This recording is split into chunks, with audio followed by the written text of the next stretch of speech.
Dear Diary, winter is the hardest season. It used to be that in the morning I couldn't pry myself from the warm bed until the moment work started. And by the time I got off of work, the sun would be gone from the sky and I'd be back to being cold again. I don't think I'm alone in my seasonal depression, but it doesn't make it any easier to deal with. I'm starting to wonder if my job growing unbearable was a side effect of winter, but I've been assured that I've been miserable for some time now.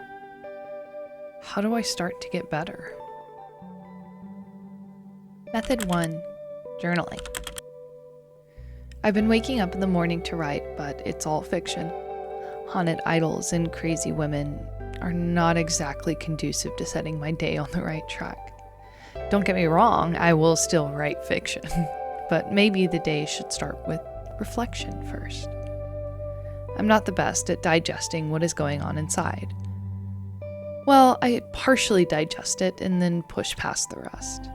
That's one of the reasons I'm making these diary entries, to come face to face with myself and my emotions, to let it all out.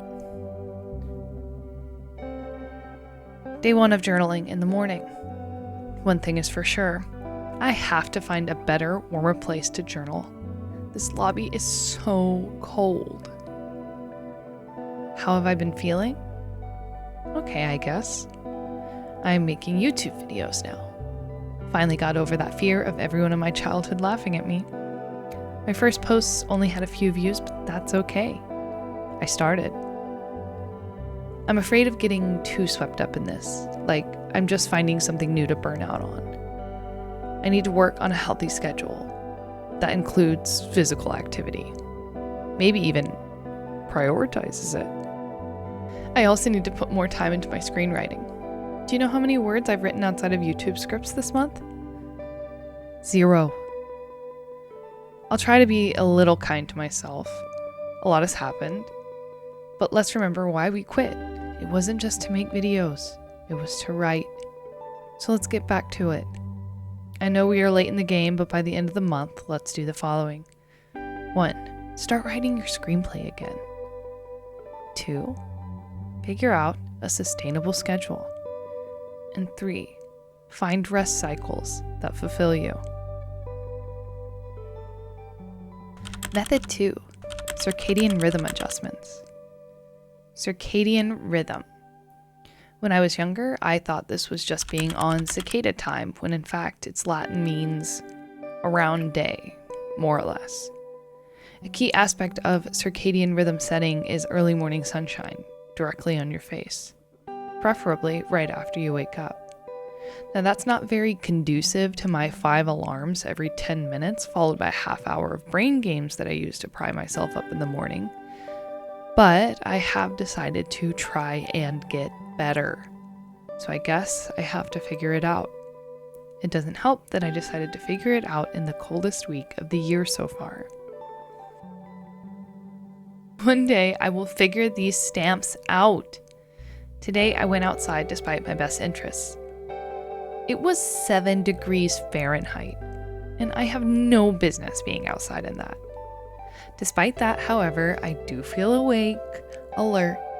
I got to sit with the birds and listen to their music. Did my ears almost freeze off due to no headphones? Certainly. But I'm glad I didn't miss their song. Did you know I had a job interview this week? A company reached out on LinkedIn, and honestly, it seems like the most practical next step in my career. It's so funny that this arrived so soon after committing to do something different. It's the universe's way of offering me an out. Do I take it? Part of me wants it. It craves security, consistency, money. But another part of me is fearful that I will again choose stable over the pursuit of art. How do I find the balance? Is there a balance to be had? I don't know what I would choose given the opportunity. I hope I choose myself. Method 3. Water before coffee. Once I pry myself from bed, I generally fumble my way into the kitchen to make coffee within minutes. My boyfriend bought me an espresso machine when he got his current job, and it has been my right-hand man since. 150 milligrams of caffeine served up with minimal effort and maximum taste. It's just about the only thing my stomach wants to hold down in the morning. But did you know we get dehydrated when we sleep? 8 hours without water, but you never really think about it like that. If you don't have water first thing, you risk dehydrating further and getting tummy aches, headaches.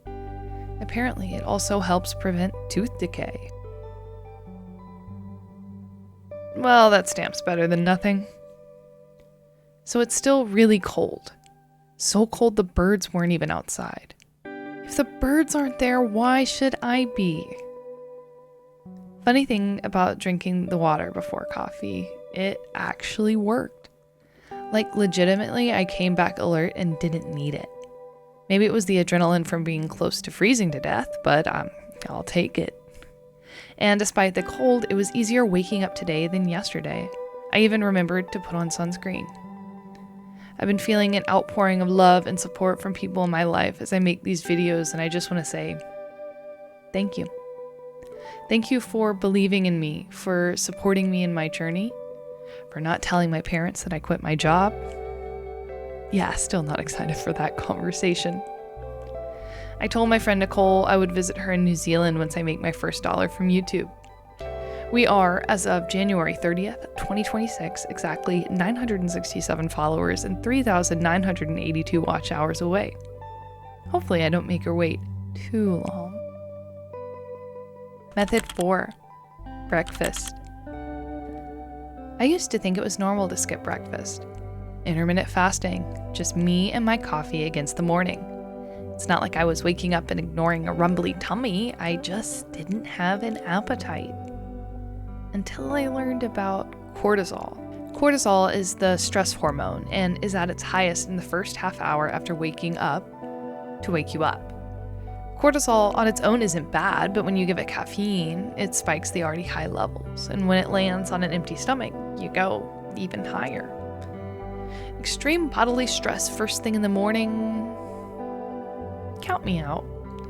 So today, I'll build on my previous days and have a little breakfast with my coffee after my wakey cortisol has dropped.